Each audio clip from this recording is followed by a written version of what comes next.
Welcome to Whispering Cabins, where we share cozy horror tales of ghosts, folklore, and forgotten places.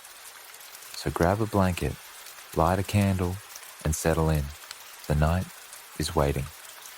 Tonight, we tell the story of the woman in the photographs. The Victorian house creaked when Margaret first turned the key in its iron lock. She had bought the place sight unseen, drawn by the price and by the wistful description in the listing, an elegant home with timeless character. To her, it was a chance to start fresh. She had left a city job, a relationship that had long since soured, and wanted nothing more than quiet nights, the smell of old wood, and the sound of wind against stained glass. The house stood 3 stories tall, with a mansard roof and a porch lined with carved spindles.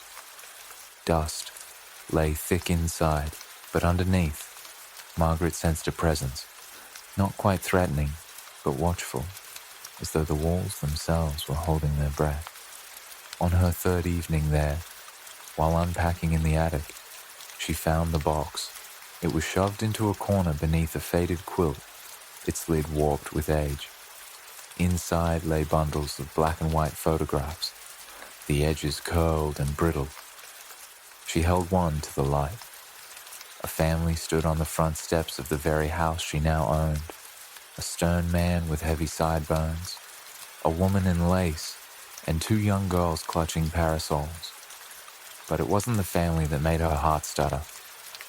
In the far left corner of the photo, half hidden in shadow, stood another woman, her face nearly identical to Margaret's. Margaret froze.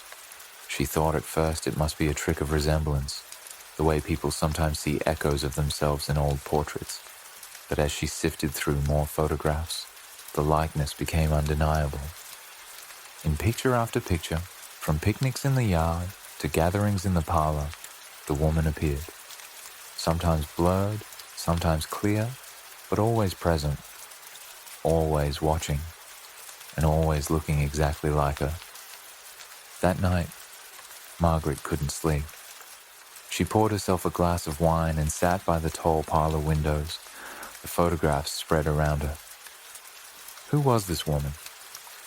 Why had no one mentioned her in the brief historical notes she'd found online about the house? At dawn, unable to resist, she walked into town to the Historical Society. An older librarian, Mrs. Wexler, helped her dig through bound ledgers and brittle newspapers. The house, she learned, had belonged to the Hallowells, a wealthy family that settled there in the mid-1800s. The patriarch, Charles Hallowell, died young in a riding accident. His wife and daughters carried on for a time, but the records grew sparse after the 1870s. What about other residents? Margaret asked. Mrs. Wexler hesitated. There were whispers, even back then, of a companion who came to stay. A cousin, or so they said, though she wasn't listed in census records, and no one seemed to know where she'd come from. Do you know her name? The librarian frowned, scanning a ledger. Only one mention. A note in the town journal calls her the other Miss Hallowell. No first name. Strange, isn't it? Margaret felt a chill at the phrase. Over the following week, Margaret dreamed often of the photographs. In the dreams, she wandered the halls of the house, the wallpaper fresh, lamps glowing with gaslight. Voices filled the rooms. She would catch sight of herself in a mirror, but it wasn't herself. It was the woman from the photographs, wearing high collars and heavy skirts, eyes as steady and solemn as her own. During the day, small things unsettled her. A mirror in the upstairs hallway seemed to ripple when she passed. In the attic, she sometimes heard soft footfalls, though the dust never stirred. And once, as she set a cup of tea down, she realized she had poured 2 cups without thinking. One morning, she sat with the photographs again, running her fingers over the brittle paper. A detail she hadn't noticed before leapt out at her. In several of the pictures, the woman, her twin, wore a locket, a silver oval with a filigree edge. Margaret's pulse quickened. She had seen that very locket. She ran upstairs to the bedroom. When she'd moved in, she'd found a small jewelry box left in the closet, mostly empty except for one item, a silver oval locket, its filigree edge worn smooth by time. Margaret held it in her palm now, feeling its faint warmth. She opened it. Inside was a faded miniature portrait of the Hallowell house. On the other side, her stomach tightened, was a lock of hair, dark and coiled. That night the dreams grew stronger. The woman spoke this time, though Margaret couldn't hear her words. Her lips moved, forming something urgent, pleading. When Margaret awoke, her pillow was damp, as though she'd been weeping in her sleep. She spent the next day combing the archives again, until she found a final clue in a faded newspaper clipping. Mysterious disappearance at the Hallowell residence. The companion to the family, known only as the other Miss Hallowell, vanished without trace in the autumn of 1874. Some say she ran off, others whisper of darker ends. Margaret stared at the clipping until the words blurred. The date, 1874, was exactly 150 years ago. The house grew restless as October deepened. Floorboards groaned even when she sat still. The stained glass windows seemed to hold shifting shadows that didn't match the trees outside. On the last night of the month, Margaret returned to the attic. She brought the photographs and the locket with her, as though compelled. The moon cast pale light across the floorboards.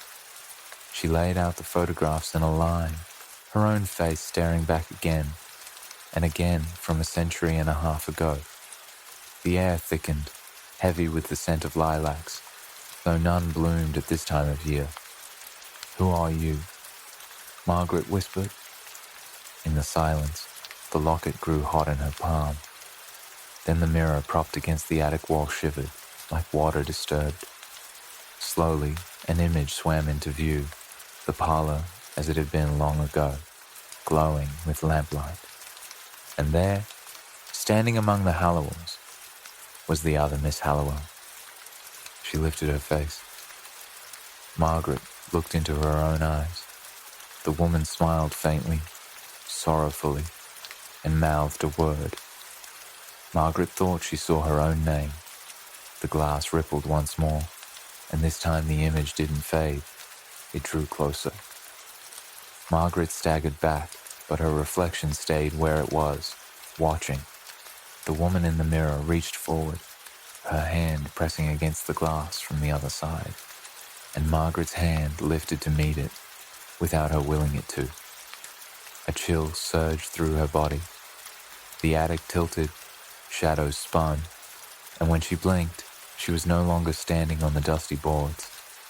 Gaslight flickered above. The wallpaper was new. Music drifted from the parlor below. She looked down at her hands, gloved, pale, trembling. A silver locket hung heavy around her neck. In the mirror, her reflection smiled. Not her own smile, but the other Miss Hallowell's. Margaret tried to scream, but no sound came. Only the lilac-scented air and the quiet certainty that she had not moved into the house. She had come home. Thank you for joining us tonight at Whispering Cabins, where we tell cozy horror tales.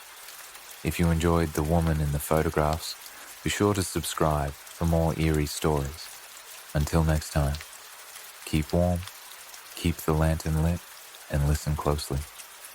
Sometimes, the shadows have stories to tell.